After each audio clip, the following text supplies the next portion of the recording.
نحمدہ ونصلی علی رسولہ الکریم اما بعد۔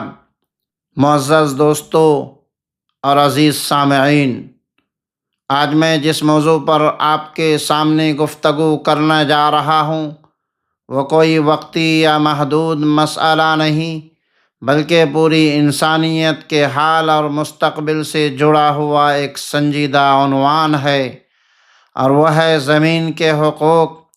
زمین جس پر ہم چلتے ہیں، جس سے ہم غذا حاصل کرتے ہیں، جس کی فضا میں سانس لیتے ہیں اور جس کی پانی سے اپنی پیاس بجھاتے ہیں، کیا کبھی ہم نے سوچا کہ اس زمین کے بھی ہم پر کچھ حقوق ہیں؟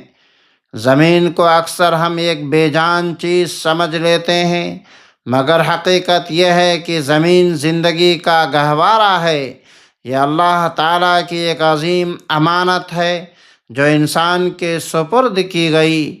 امانت کا اصول یہ ہے کہ اسے ویسے ہی بلکہ اس سے بہتر حالت میں آگے منتقل کیا جائے۔ افسوس کہ آج ہم اس امانت کے ساتھ ایسا سلوک کر رہے ہیں جیسے یہ ہماری جاگیر ہو۔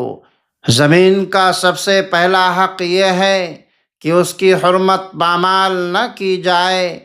کھدائی، غیر ضروری تعمیرات، پہاڑوں کو چیرنا، دریاؤں کا راستہ بدلنا، یہ سب زمین کی حرمت شکنی کی شکلیں ہیں۔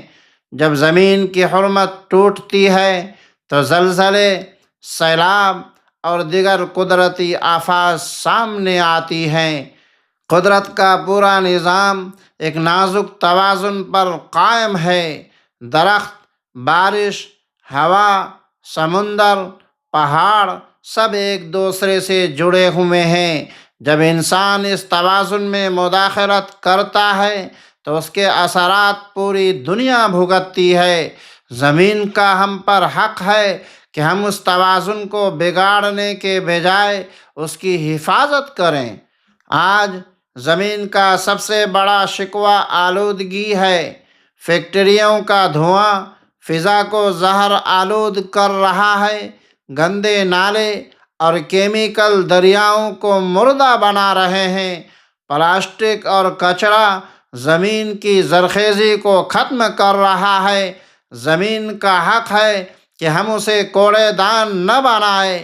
صاف زمین، صاف ہوا اور صاف پانی یہ صرف زمین کا نہیں بلکہ ہماری اپنی زندگی کا حق بھی ہے۔ پانی زمین کی رگوں میں دوڑتا ہوا خون ہے۔ زیر زمین پانی بے دریغ کھپت، ندی نالوں کی آلودگی اور بارش کے پانی کا ضیاع زمین کو پیاسا بنا رہا ہے۔ زمین ہم سے مطالبہ کرتی ہے کہ پانی کو محفوظ کریں، اسراف سے بچیں اور قدرتی ذخائر کی حفاظت کریں۔ درخت زمین کی سانس ہے۔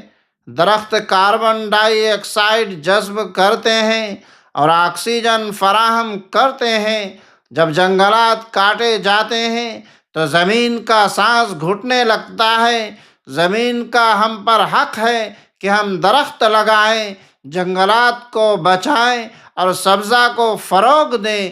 ایک درخت کاٹنا آسان ہے مگر اس کے نتائج نسلوں کو بھگتنا پڑتے ہیں۔ زمین صرف انسان کے لیے نہیں بنائی گئی۔ جانور، پرندے، کیڑے مکوڑے سب اسی زمین کے مکی ہیں۔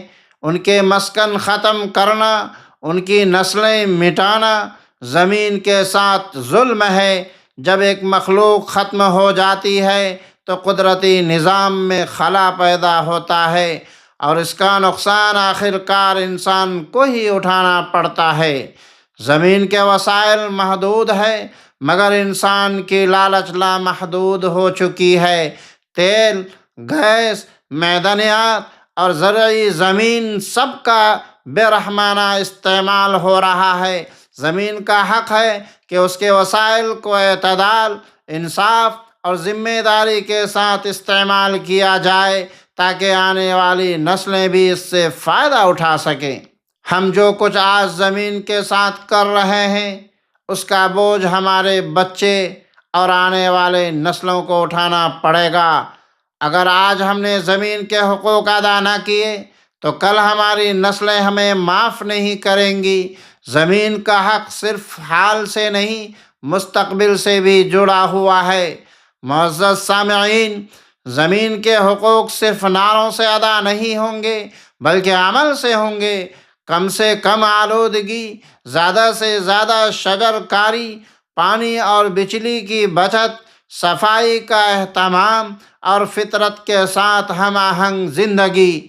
آخر میں کہنا چاہوں گا کہ زمین خاموش ضرور ہے مگر بے زبان نہیں۔ وہ اپنے زخم قدرتی آفات، بیماریوں اور ماحولیاتی تبدیلی کی صورت میں دکھا رہی ہے۔ آئیے عہد کریں کہ ہم زمین کے محافظ بنیں گے، اس کے دشمن نہیں، کیونکہ اگر زمین محفوظ ہے تو انسانیت محفوظ ہے، اور اگر زمین برباد ہوئی تو انسان کا وجود بھی خطرے میں پڑ جائے گا۔ اللہ تعالی ہمیں زمین کے حقوق سمجھنے، ماننے اور ادا کرنے کی توفیق عطا فرمائے۔ آمین یا رب العالمین۔ السلام علیکم ورحمۃ اللہ وبرکاتہ۔